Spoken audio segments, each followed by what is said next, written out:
Now we are going to talk about RFLPs.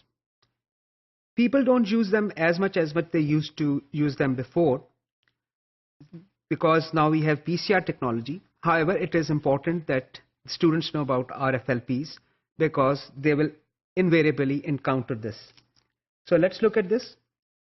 RFLPs basically means restriction, fragment, length, polymorphism.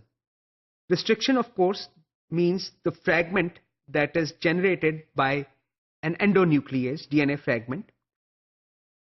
So R is restriction, I have explained what that is. Fragment, I have explained what that is. Length, polymorphism. So length, polymorphism is basically means more than one shapes or more than one forms. So because when mutations or changes occur in DNA, they can actually add or remove restriction sites or those palindromic sites where restriction enzymes can cut. So here, let's do this exercise. Here we have a DNA sample. We use this DNA sample and we cut it with an enzyme 1. We cut the same fragment with enzyme 2 and 1 together. So when we run them on gel, we will get this pattern. So the enzyme 1 has cut one fragment into two pieces, cut it once and generated two pieces. So here we have two fragments and they are about, B is slightly bigger than the A. In case of enzyme 2, it generates two fragments also, but one is much bigger than the other. 1 plus 2 will of course generate three fragments. It will cut the DNA two times. In the other cases, we were cutting DNA. Enzyme 1 and enzyme 2 can cut our sample DNA only once. When we add 1 and 2 together, it is going to cut DNA two times and generate three fragments, which you can see here. So basically, we can see that the enzymes are cutting at DNA at specific locations. And how can we use this information? So now imagine there's a disease. Here we are looking at, for example, sickle cell anemia.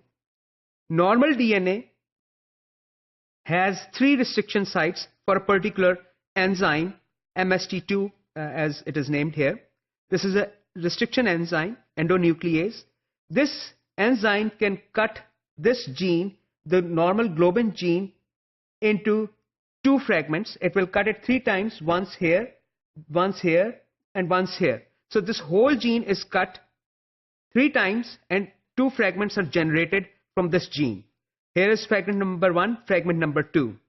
Say there is a mutation and that mutation has removed this particular restriction site. So now what happens?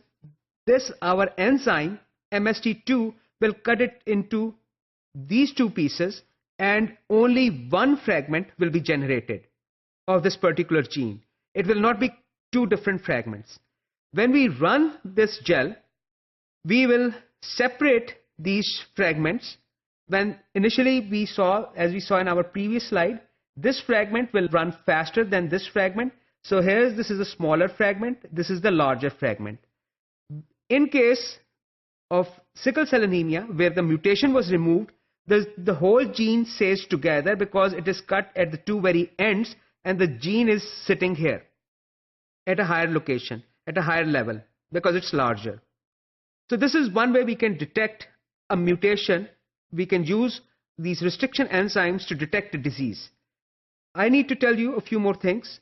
If we isolate DNA from a human being and run it on a gel, it is very heavy and it will just accumulate pretty close to the well. It won't move very further because DNA is so large. Generally, when we cut a DNA, with an enzyme, restriction sites are at many places throughout the genome. Here is a gel showing the digested DNA with an enzyme. See how it has made a smear. With PCR, you can see the bands. When you cut the DNA with an enzyme, you don't see the bands, you see the smear. Here also, you will just have a whole smear and you won't be able to see this particular band. When you're using a restriction enzyme to detect a disease, you will not be able to see a band. So how do we see the bands? So we can tell whether we would know whether this gene has lost its restriction site, whether the mutation is there or not. So we will talk about how we can do that, but I will again want to point out that also, like VNTRs, these RFLPs are also inherited in Mendelian fashion. So if you can use this technique to form pedigrees, and you can very easily see which individual in a pedigree is heterozygous, where the person is homozygous, and both with recessive and the dominant form. Here, for example, is another allele that we are looking at. In this allele, there is no restriction site, and here we have a restriction site. So we can use this and build a pedigree, and we can follow this pedigree, this particular gene or mutation in this pedigree. We haven't talked about how we detect the products of restriction endonucleases, whether the DNA has been cut or not. But here I just wanted to show you that these mutations in alleles are also inherited in Mendelian fashion. Next, we will talk about how you can detect DNA restriction endonuclease sites, whether they have been mutated or not.